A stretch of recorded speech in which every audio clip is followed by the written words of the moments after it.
Welcome to the BSing Through Sports Show. It is April 17th, 2024. It is Wednesday, and with that, it is game day. Our favorite basketball team, the Miami Heat, play basketball tonight. Playoff basketball, if that's what you want to call it. It's the play-in, but that's how we have to get into the playoffs, because the Heat want to make everything difficult. At 7 o'clock, ESPN, they take on the Philadelphia 76ers. Am I scared? No. Do I think we could beat them? Yes. But am I worried? Of course. The Philadelphia 76ers are on a 8-game win streak. And that has been since Joel Embiid has gotten back. In his actual first game back, the Sixers took on the Miami Heat April 4th, where the Sixers beat us 109-105. Embiid scored 29 points, Maxey scored 37, and Kelly Oubre had 18. That was an all-around game from three best players on the 76ers. That was the game Kyle Lowry was on Jimmy Butler. He was giving him troubles. Jimmy Butler had 20 points. That is also the only game Jimmy Butler has played against the Sixers this year. Tobias Harris wasn't playing this game, nor was Tyler Hero for the Heat, as that was the next day he came back and played the Rockets' Tyler Hero.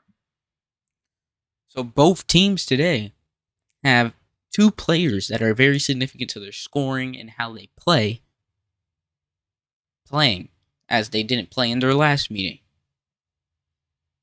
Also, unfortunately, Terry Rozier will be out. He led us in the game on April 4th against the Sixers in points with 22 points. Jimmy Butler had 20 and Bam Adebayo had 14. As I said, this is the only game Embiid has played against the Heat. And in this game, Bam Adebayo had 14 points and 11 rebounds. We won the rebounding battle in this game, 51-41. So that was good. If we could do that again, that would be nice. We only lost by 4 points against a team that ended up going on an 8-game win streak. But Bam Adebayo, in the 3 games that Embiid didn't play, he scored 26 points, 23 points, 20 points, all finishing with 13 to 15 rebounds. And in the game Embiid play, his numbers significantly decreased to 14 points and 11 rebounds. Now, this is just one game, so it's not a good sample size to judge off of, to judge the matchup.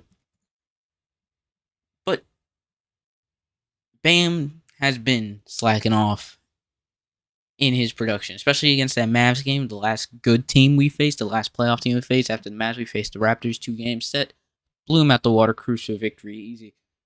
But Bam has not been bamming on the court at all. And he needs to step up this game, especially on the defense. He can guard 1 through 5, but guess what today, Bam? We need you to guard 5.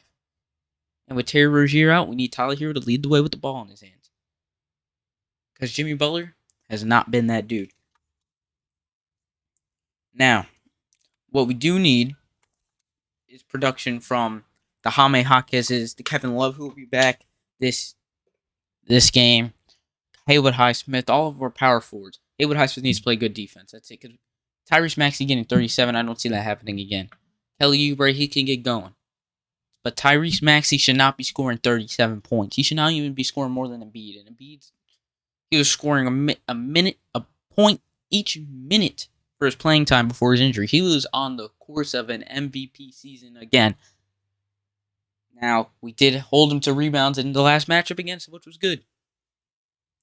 And that's a benefit. But Maxey scoring 37 outweighed that matchup. We ended up blowing an 8-point lead with 5 minutes left in the game. That's unacceptable. The Heat tend to blow leads all the time.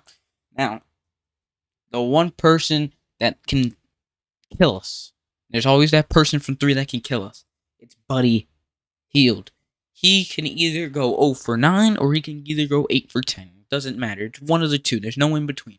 He's either going to keep shooting himself into a slump or he's going to shoot his way into victory. That is who I'm worried about. Buddy Hield. We can't let them get going from 3.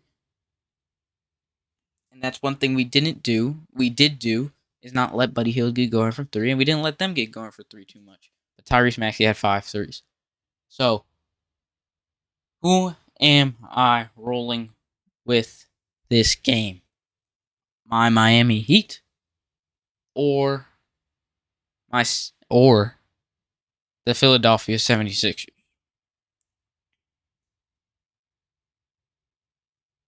Now, this is a biased answer, but I'm going with the Miami Heat. The Heat have played well on the road. We split the season series against the 76ers. Now, Embiid didn't play 3 games. We split it 2-2. All games were close, no matter if Embiid played or not. And then when Embiid played, we only lost by 4, and we were in control in the fourth quarter. And Jimmy Butler nor Bam had their best game. It was Terry Rozier who had 22 points as our leading scorer. So I really like our chances against the 76ers. I feel like the 76ers, they think they could win, but they're also scared of Jimmy Butler. And Jimmy Butler going back to Philly in the playoffs to get his team to the playoffs to face that bum-ass Knicks team. After the NBA just produced the most disrespectful commercial I ever seen towards a Heat player, with every star player in the NBA playoffs saying, "No, it's not a thing. Playoff mode's not a thing." That Jimmy Butler who started that. Playoff Jimmy's not a thing. Jimmy Butler's the one who started that. Jimmy Butler has that on his mind. He has the Sixers on his mind. He has Tobias Harris on his mind. Tobias Harris is playing tonight, I believe. I hope not, but I believe. Tobias Harris over me? No, it's Jimmy fucking Butler. We didn't have Tyler our last game with a full healthy Sixer squad. We don't have Terry tonight. But Tyler or Terry, I'm taking Tyler any day. Duncan Robinson's back. Kevin Love's back. That energy from the playoff core is back, including with an addition in Tyler Hero and Jaime Jaquez. The bench, step up. Step up. Jovic, he's probably, I don't know if he's starting or not. Jovic, step up. Haywood, step up. Caleb Martin, Jaquez, step up and play the best defense of your life. And let's face this damn Knicks team.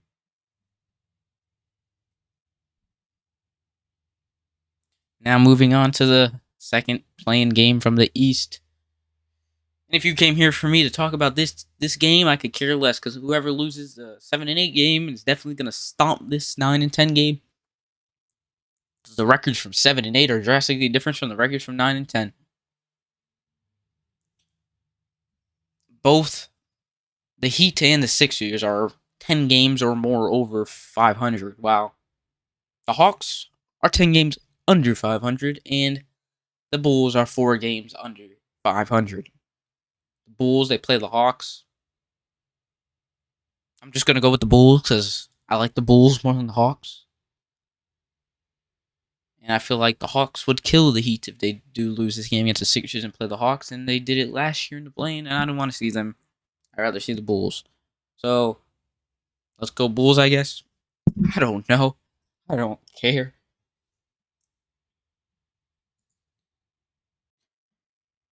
Now let's move on to what happened last night in the play-in.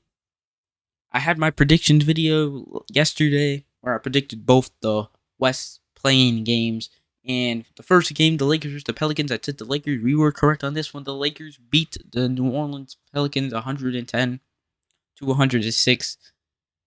Now, versus the Pelicans, LeBron is John Stockton. He averaged this season 11.8 assists against the Pelicans. And I told you that will play a major role in the Lakers winning this game. Well, he finished the game with 9 assists, 9 rebounds, and led the team with 23 points. It was a great all-around performance from the starting lineup. Anthony Davis had 20, Hachimura had 13, LeBron with 23, D'Angelo Russell with 21, 5 threes, and Austin Reeves with 16. Amazing bench performance. And then the first person leading scoring off the bench was Gabe Vincent. Namdi from the Heat. Culture from the Heat. But the Pelicans, they got carried by Zion. Brandon Ingram this season was not good against the Lakers, averaging only 17 points. I said last video. He's not good. Valanciunas, not good at all against the Lakers. CJ McCollum, he had a good game against the Lakers on Sunday. Didn't have a good game this Sunday. He had 9 points. Valanciunas had 4. Herb Jones, he was doing decent. He had 10 points. Good defense. Brandon Ingram, terrible. 11 points. Jose Alvarado was the one that was leading the charge in this comeback. Him and Zion. Jose Alvarado, with his characteristics, his mean, scrappy type of play style. You know, that Kyle Lowry type of play style. And Zion, he had 40 goddamn points and 11 rebounds. He was incredible. He's led that comeback. The Lakers were up by as much as 18 in the third quarter, and then they went on a late third quarter 10-9 18-8 run to cut the lead to 8. And it was a game by the end of the fourth quarter. But you know what happened? LeBron scoring, I think, his only points in the fourth quarter. A little turnaround, fadeaway, mid-range shot in the bucket. That was about the ice. That was the ice. And then D'Angelo Russell in the corner for 3. Straight ice water in his veins. The Lakers win 110 to 106. We were 1-0 on our predictions until we got to 10 o'clock. That was when the Warriors, the 10th seed, took on the Sacramento Kings, the 9th seed, in the play-in game to play the Pelicans for the final 8th seed West playoff spot. And we had the Warriors in this one. I gave my reasons last video. I said Sabonis, he's not always that good against the Warriors. And will Keon Ellis be able to guard Steph Curry? And Keon Ellis, he was on another level last night. 15 points, plus 27 plus minus. Held Steph Curry to only 22 points. And that was not entirely his fault, of course. He wasn't guarding Steph Curry the entire game, but Steph Curry was held to 22 points by the Kings team. And guarding Steph Curry is a whole task. It's a whole task behind trying to guard the rest of the team. He just runs. And Draymond Green had 12 points. He did not have his best game. But you know who had the worst game I ever seen? Who I do not want to see back in a Warriors uniform, and I'm not even a Warriors fan. He's just a nostalgia act on the court at this point. Klay Thompson. What were you doing? Not only did you have no defense, you played 32 minutes and had 0 points, and you're the second scorer on this team, the second scorer in the starting lineup. Kuminga was the only good thing I saw from the Warriors last night. The only good thing. Steph Curry had a subpar game. Draymond, he didn't get no rebounds last night, 3 rebounds. Trace Jackson Davis had 2 points. He only played 11 minutes. Andrew Wiggins, 12 points. Klay Thompson, you had 0 points. You're a starter. The second option on I guess you can call them playoff team, because they're 46-36. That's the same record as the Heat. That was 2 wins better than they had last season. You suck, and if any team, I don't want to see him on the Heat. Please don't consider giving this bum any minutes. He sucks. He came in the last 5 games of regular season averaging 23 points, and he just went back to old Klay Thompson before the All-Star break. Sacramento Kings took this one 118-94. Sabonis had 16 points, 12 rebounds. Keegan Murray, 32 points, 8 threes. He really set the tone early in this game. Once he had those 2 straight threes, and then even the small things like the challenge really early in the game by Mike Brown on the out-of-bounds call, that when that got overturned, that sets even if it's a small first quarter challenge, that's momentum. All right, that's momentum going your way. 2 straight threes, a successful challenge. That's crazy momentum. The whole starting lineup for the Kings was crazy. Keon Ellis with 15, De'Aaron Fox with 24, Keegan Murray 32 points with 8 threes. I just said. Harrison Barnes had 17 points, and Domantas Sabonis with 12 rebounds and 16 points. Kings were on another level, and now they will go against the Pelicans for the final playoff spot. Now the Kings will take on the Pelicans for that final spot to play the Thunder. And who do I have this game? I haven't done much research into the game like I usually do for these games. But after Zion got announced out, he left the game late in the fourth quarter with an injury, which I thought helped the Lakers get that victory. And another thing also is, everybody was saying, should the Lakers throw this game? The Lakers might throw this game to not play the Nuggets in the second seed. I told you guys yesterday, the Lakers aren't going to throw this game. The Sacramento Kings have beat the Lakers, swept the Lakers in their season series. The Warriors also coming out of the season beat the Lakers 3-1 in their season series. So why would the Lakers try to sell the game? I don't know. They obviously didn't try to sell the game. They ended up winning last night. But now we're talking about the Kings and the Pelicans. They will face each other for the final 8 spots for the Thunder. I see the Kings winning. This performance was too good. Zion's out. I mean, on paper, the Kings should win. Can Brandon Ingram have a good game? Hopefully. I don't know what his averages are against the Kings. the way the Kings played, they're amazing. They were amazing. And they have a true chance if they win to get that 8th spot and beat the Thunder. I don't see the Thunder being a viable playoff team. They're a viable regular season team. But I don't see them being a viable playoff team. Shea, he doesn't have that 3-point ability to spark it up. He's great. He's great without the 3, which is incredible, but he doesn't have that 3-point ability that could come in clutch when he's not scoring much. Sabonis, Holmgren, who you taking? Sabonis. Who's got more depth, in my opinion? The Kings. Snipers, Kings. The veterans, the Kings. That's how, that Thunder team's young. So I have the Kings beating the Pelicans on paper. I haven't had my final prediction yet to face the Thunder. One last thing before we go here, and it spins back to the Miami Heat versus the 76ers. You know, I'm a big Heat fan, so I've been peeping in. Not only to the 76ers faithful little YouTube podcast, and I seen they are a little too confident. Then I peep in to the Knicks, WFAN, their YouTube channel, their YouTube episodes. I peep into a little bit of Knicks fandom podcast. They want the Heat. Bring it on. Revenge from last year. The Celtics. And we spooked them. Because I'm not seeing as much talk from that fan base as the Knicks and the 76ers. And we haven't even got to the Knicks yet, but we will get to the Knicks. That's a guarantee. Heat win guarantee. But Knicks, did you not remember that we beat you last year 5-1, and it was very convincing? You guys hurt Jimmy Butler that season. You guys want to blame Bam for Julius Randle's injury. You don't even have Julius Randle. You have Jalen Brunson. Seeing Jalen Brunson in a 7-game series is way easier than seeing him one time in the matter of 3 months. You have those adjustments, those quick adjustments. It's way easier to see him in a 7-game series. You're seeing all his cards. No Julius Randle. You don't have any other scorer. Who's your second scorer?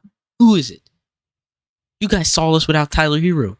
Without Terry Rozier, without Jaime Jaquez Jr. Yes, we had Max Strus. Yes, we had Nnamdi Vincent.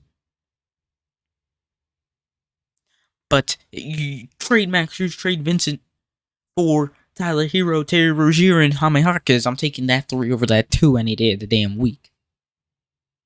Caleb Martin or someone Jovic gets that spark in them. Oh, you're going to have a long series. And I'm here to say it right now.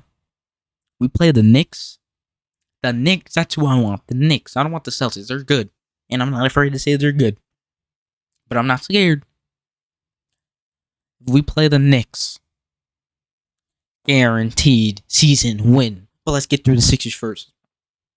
Let's go Heat. Tomorrow we'll have our Marlins episode preview for the Cubs. That's going to be a long series, long 4-game set.